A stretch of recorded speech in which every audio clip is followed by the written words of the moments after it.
पिछला हफ्ता काफी क्रेजी था क्योंकि हमने वाराणसी मूवी का एक अनाउंसमेंट देखा। फिर इसके बाद धुरंधर का ट्रेलर रिलीज हुआ जिसपे हम लोग ऑलरेडी बात कर चुके हैं। लेकिन अब बारी है उन खबरों की जो पिछले कुछ दिनों में आई and they are quite interesting. जैसे कि भाभी जी घर पर है पे पिक्चर बन रही है। इसका एक छोटा सा प्रोमो रिलीज किया गया ऑफिशियल अनाउंसमेंट के साथ में। इसमें वही जो शो वाली कास्ट है वो सब लोग रिटर्न कर रहे हैं। मूवी का कॉन्सेप्ट क्या होगा ये तो बहुत अच्छे से नहीं पता, लेकिन इसके लिए ज्यादा इंतजार करने की जरूरत भी नहीं अगर तुम करने वाले थे तो, बिकॉज ये फरवरी 2026 में रिलीज हो जाएगी। फिर अनुपम खेर ने बात कंफर्म करी कि खौसला का घोंसला, अगर उसका फर्स्ट पार्ट तुमको पसंद आया था तो इसका सीक्वल पे काम शुरू होने वाला है। पूरी की पूरी ओरिजिनल कास्ट फर्स्ट पार्ट वाली रिटर्न करेगी। और जो एक थोड़ी सी ऐसी खबर है जिसको सुन के मैं खुश नहीं हूं वो है कि दिबाकर बैनर्जी इस वाली को डायरेक्ट नहीं करने वाले। इस सीक्वल को डायरेक्ट करेंगे उमेश बिश्त, जो इससे पहले पगलैट मूवी बना चुके हैं। और आखिरकार इतने सारे डिलेज, अनाउंसमेंट और पता नहीं क्या कुछ सुनने के बाद दृश्यम 3 का जो हिंदी वाला वर्जन है अजय देवगन वाला, उसकी शूटिंग इस साल दिसंबर 12 से शुरू हो जाएगी। अब इसकी रिलीज को कैसे ये लोग हैंडल करेंगे ये नहीं पता, लेकिन सारे स्पेकुलेशंस एक ही तरफ इशारा कर रहे हैं कि दोनों सेम टाइम पर रिलीज होंगी और वो हिंदी वाली को अलग चलाएंगे, मलयालम वाली अलग चलेगी। I guess will find out, क्योंकि मलयालम वाली जो है उसकी शूटिंग ऑलरेडी काफी टाइम से चल रही है, लेकिन उससे बहुत ज्यादा फर्क नहीं पड़ता। अब जैसे धुरंधर को ही ले लो, धुरंधर का ट्रेलर आया लेकिन इसके पहले ये खबरें आने लग गई कि ये मूवी जो है ये 2 पार्ट में बांट दी गई है। मतलब पहले ये जो पूरी मूवी थी करीब 3.5 घंटे का रन टाइम कैरी कर रही थी, लेकिन क्योंकि इनके पास 7 घंटे से भी ज्यादा की फुटेज है तो मेकर्स ने डिसाइड किया कि काम करते हैं, हम लोग इसको 2 पार्ट्स में डिवाइड करते हैं और पार्ट 1 अभी धुरंधर आएगा, उसमें ही शायद एंड में लोग अनाउंस करेंगे कि धुरंधर 2 भी आने वाली है। मतलब थोड़े बहुत रीशूट्स वगैरह शायद करने पड़ जाए, बट इन अ वे ये सारी चीजें कंफर्म मान के चलो तुम। And to be honest I just hope कि ये मेकर्स मतलब आदित्य धर का डिसीजन हो, जियो स्टूडियोज की तरफ से नहीं, क्योंकि ऐसे में ना फिर वो इंडियन 2 इंडियन 3 वाली सिचुएशन लगने लगती है। सो आई जस्ट होप कि ये उस लाइन पे जाने की बजाय वासेपुर वाली लाइन पे जाए। मतलब अनुराग कश्यप ने ऑलरेडी जब ये चीज प्लान करके रखी थी कि लंबा बनाएंगे और फिर उसके बाद छोटा छोटा, गलत हो गया।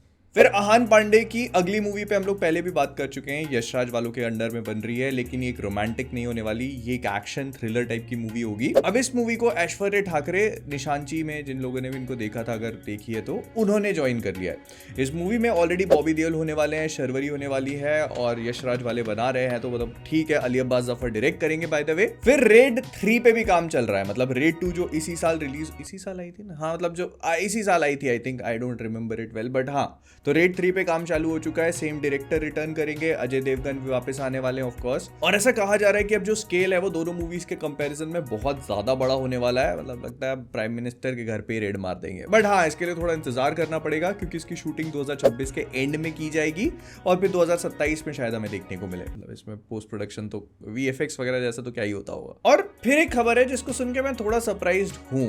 टाइगर श्रॉफ की मुझे पता है टाइगर श्रॉफ की अगली मूवी अपने आप में सरप्राइजिंग सेंटेंस है, बट इट इज हैपनिंग। इस मूवी को डायरेक्ट करेंगे नीरजा और धमाका बनाने वाले राम माधवन। और ऐसा कहा जा रहा है कि इसमें टाइगर श्रॉफ एक अनसीन बिफोर अवतार में देखने को मिलेंगे। मतलब I know we have all heard this million times before, लेकिन इस मूवी के बारे में कहा जा रहा है कि एक स्पिरिचुअल एक्शन थ्रिलर है। मतलब टाइगर श्रॉफ इंसानों से लड़ के बोर हो गए तो आत्माओं को लात घूसे मारेंगे। लेकिन इतना ही नहीं, इस मूवी की शूटिंग 2026 के मिड में कभी शुरू होगी और वो भी जापान में। तुम जानते हो इसका मतलब क्या है? इसका मतलब ये कि तुम फाइनली टाइगर श्रॉफ को बोलते हुए सुनोगे, अनातवा उन्होंने कुदेसुका।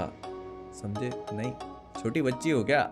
फिर वेलकम 3, जिसके बारे में हम लोग सोचते आ रहे थे कि इस मूवी को शायद शेल्फ कर दिया गया है क्योंकि बजटिंग इश्यूज थे और फिर कास्ट वास्ट ने भी अपनी डेट्स देने से मना कर दिया था, तो अब फाइनली इसकी शूटिंग चल रही है। मतलब कास्ट वास्ट के कुछ बिहाइंड द सीन्स निकल के आया और उसमें पता चल रहा है कि हाँ ये शूट कर रहे हैं। प्लस अहमद खान जो इसके डायरेक्टर हैं, सैडली उन्होंने भी बोला कि मतलब हम लोग शूट कर रहे हैं। मुंबई वाला पूरा शूट कंप्लीट कर चुके हैं, अब ये दुबई जा रहे हैं इसकी शूटिंग कंप्लीट करने के लिए। एंड बस क्लाइमैक्स शूट करते ये पिक्चर भी खत्म हो जाएगी। एंड ऐसा कहा जा रहा है कि इसको कभी मिड 2026 में रिलीज किया जाएगा। आई जस्ट होप कि इस पूरे सेंटेंस में जो चीज मिड हो वो इसकी रिलीज डेट ही है। And speaking of release dates, तो सलमान खान की बैटल ऑफ गलवान जो है उसकी रिलीज डेट जितना मैं सोच रहा था उससे काफी जल्दी हो सकती है, बिकॉज इसके मेकर्स पहले जून 2026 की रिलीज डेट को टारगेट कर रहे थे, बट नाउ भाईजान हैज सेड कि नहीं, एक बार फिर से मैं ईद को क्लेम करना चाहता हूं और ईद है 13 मार्च 2026। कंसिडरिंग द फैक्ट कि इस मूवी की शूटिंग अभी तक चल ही रही थी तो मतलब काफी जल्दी हो जाएगा। बट अपना क्या है, अपने को एक पिक्चर जल्दी देखने को मिल जाएगी।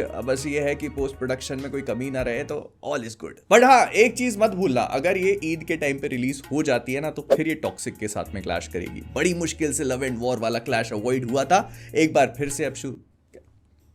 और ये सीक्वल्स का क्रेज प्रभास की अगली वाली मूवी तक भी पहुंच चुका है। मैं बात कर रहा हूँ फौजी की। इसके डायरेक्टर अनुराग पड़ी ने इस बात को खुद कंफर्म किया है कि ये जो मूवी है इसका फर्स्ट पार्ट में ये लोग प्रभास का क्रिएटेड वर्ल्ड एक्सप्लोर करेंगे और फिर सेकंड इंस्टॉलमेंट में they will move on to explore another dimension. नहीं, डॉक्टर स्ट्रेंज की पिक्चर नहीं बना रहे, साइंस फिक्शन वगैरह नहीं है, बस कहने का तरीका है कि मतलब एक पार्ट में इन लोगों ने प्रभास वाली कहानी बताई और सेकेंड पार्ट में ये उस वर्ल्ड को एक्सपैंड करने की कोशिश करेंगे आई गेस। बढ़िया, अगर तुम देखने जाओगे तो अगले साल प्रभास की 2 मूवी है, एक राजा साहब जो जनवरी में ही आ जाएगी, फिर उसके बाद फौजी आने वाली है जिसकी शूटिंग वो अभी तक कर ही रहे थे, और फिर आएगी उनकी एक मूवी जो शायद 4 या 5 पिक्चरों के बराबर हो सकती है, उस पर भी आगे बात करेंगे। फिर रजनीकांत और कमल हसन की जो एक साथ मिलकर पिक्चर बनाई जा रही थी वो एक बार फिर से थोड़े से खतरे में। मैंने थोड़ा सा इसीलिए बोला क्योंकि इसके जो डायरेक्टर थे ना, जो सुंदर सी पहले बना रहे थे ना, वो क्रिएटिव डिफरेंसेस के चलते मूवी से बाहर जा चुके हैं। लेकिन थोड़ी सी मैंने इसीलिए कहा कि एक नया डायरेक्टर पे इन लोगों ने ऑलरेडी निगाहें सेट कर ली हैं। इनका नाम है रामकुमार बालकृष्णन और ये पार्किंग मूवी बना चुके हैं। अगर तुम लोगों ने देखी है पिक्चर तो यू गाइस माइट नो कि वो कितनी इंटेंस चली जाती है। एंड रजनीकांत को इस मूवी की वही बात पसंद आई है जो वो अपनी मूवी में शायद रिक्रिएट करना चाहते हैं।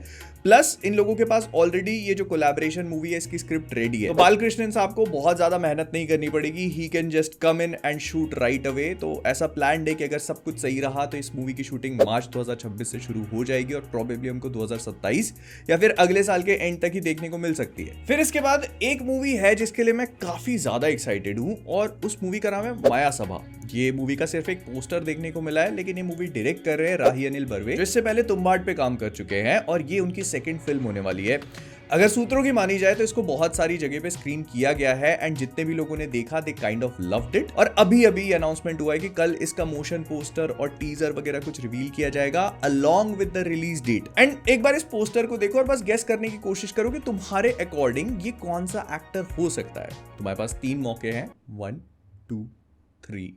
जिसने भी जावेद जाफरी बोला उनका आंसर पूरी तरह से सही है, because this actually is Javed Jaffrey. So yeah मैं इस मूवी के लिए काफी एक्साइटेड हूं। एक ऐसे करोड़पति की कहानी बताई जाएगी जो कि एक थिएटर में बंद हो जाता है, पूरी तरह से ऑब्सेस्ड हो जाता है और कई सालों तक वहीं रहता है और कुछ मतलब बहुत ही वियर्ड और अजीब सी कहानी है। Something straight out of Tumbbad's playbook, जो कि हम सब देखना चाहते हैं। फिर कार्तिक आर्यन की अगली मूवी जो इसी साल के एंड में टपकने वाली है, तू मेरी मैं तेरा तू मेरी का ट्रेलर ड्रॉप हो चुका है and it looks fine. It kind of looks like तू झूठी मैं मक्कार, जो रणबीर कपूर और श्रद्धा कपूर की मूवी आई थी ना, बहुत हद तक वैसी ही फील हो रही है। और ये टीजर बहुत ज्यादा चीजों को रिवील नहीं करता, मतलब सिर्फ हैप्पी नोट पे चलता है। वो जो होता है ना कि एक लव स्टोरी का सैड पार्ट भी होता है, वो अभी तक बहुत अच्छे से दिखाया नहीं गया। So will just wait and see कि क्या फील होती है इस मूवी की। फिर रामायण का जो पार्ट 2 है ना, वो थोड़ा मुश्किल में है। मुश्किल मैं इसीलिए कह रहा हूँ क्योंकि रणबीर कपूर जो है उनके पास फिलहाल डेट्स नहीं है। मतलब मेकर्स का प्लान ये था कि वो रामायण के जब पोस्ट प्रोडक्शन पे काम कर रहे होंगे ना, तो उसी के साथ वो रामायण 2 की फिल्मिंग भी स्टार्ट कर देंगे,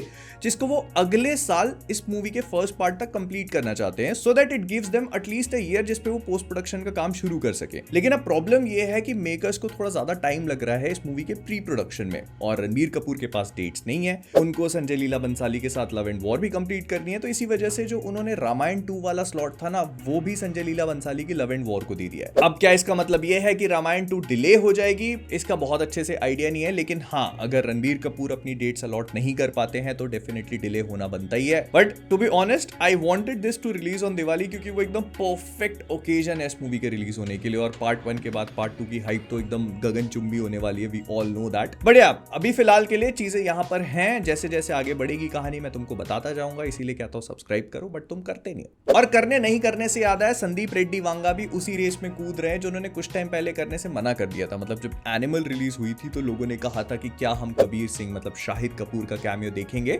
तो वांगा साहब ने कहा था देखो मैं यार ऐसे नहीं करना चाहता, I want to do it the right way. मतलब जब वो ऑर्गेनिक फील होगा तभी ये सारे कैमियोज होंगे, नहीं तो मैं यूनिवर्स क्रिएट करने में बिल्कुल भी इंटरेस्टेड हूं नहीं। लेकिन अब ऐसा सुनने को मिल रहा है कि स्पिरिट जो प्रभास की मूवी आ रही है उसमें रणबीर कपूर के कैरेक्टर रणविजय का कैमियो हो सकता है जो हमने एनिमल में देखा था। इस मूवी की शूटिंग 23 नवंबर को ऑलरेडी स्टार्ट हो चुकी है और बहुत सारे लोगों ने तो प्रभास का एक बज कट वाला फोटो भी शेयर करना शुरू कर दिया था कि ये उसका ऑफिशियल लुक है। अब ये रियल है या एआई ये मेरे को नहीं पता, बट हाँ ऐसी कुछ देखी थी मैंने इमेजेस वगैरह। और अगर ये हो जाता है तो फिर स्पिरिट एनिमल एक पूरा यूनिवर्स ही क्रिएट कर देंगे वांगा, एंड कहीं ना एक थोड़ा सटायर भी हो सकता है। एंड अगर देखोगे ना तो एनिमल मूवी में पुलिस का एक बहुत ही सिग्निफिकेंट रोल था कि वो थे ही नहीं। तो वांगा अगर चाहे ना तो इस चीज पे बहुत ही बढ़िया गेम खेल सकते हैं, क्योंकि प्रभास का कैरेक्टर पुलिस वाला ही है और वो एनिमल में नहीं था, स्पिरिट में लेकिन रणविजय हो सकता है। तो कहानी इंटरेस्टिंग हो जाएगी। और जिन लोगों ने कहा उनका ये भी कहना पड़ रहा था कि ये कोई नॉर्मल कैमियो नहीं होने वाला, उसका रोल एक्सटेंडेड कैमियो टाइप का होगा, मतलब मूवी के लिए काफी सिग्निफिकेंट होगा। लेकिन पता चीजें कहाँ इंटरेस्टिंग हो जाती है, एनिमल में भी तृप्ति डिमरी थी, हालांकि रोल छोटा था बट इंपॉर्टेंट, और स्पिरिट में जो है तृप्ति डिमरी मेन रोल में, मतलब मेन लीड रोल में प्रभास के साथ में दिखेंगी। तो कैसे अगर ये हम लोगों ने एनिमल में देखा है कि डॉपलगैंगर्स का कॉन्सेप्ट एग्जिस्ट कर रहा है, वो पूरा प्लास्टिक सर्जरी वगैरह करवा के किया जा सकता है, तो वाई नॉट। खैर तुम लोग बताना what you guys think about it. मुझे जो भी लगा मैंने बता दिया। अब बस एक ही काम बचता है, लाइक करना। सब्सक्राइब तो तुम कर चुके हो ना, मैंने पहले बोला था, बस लाइक कर दो।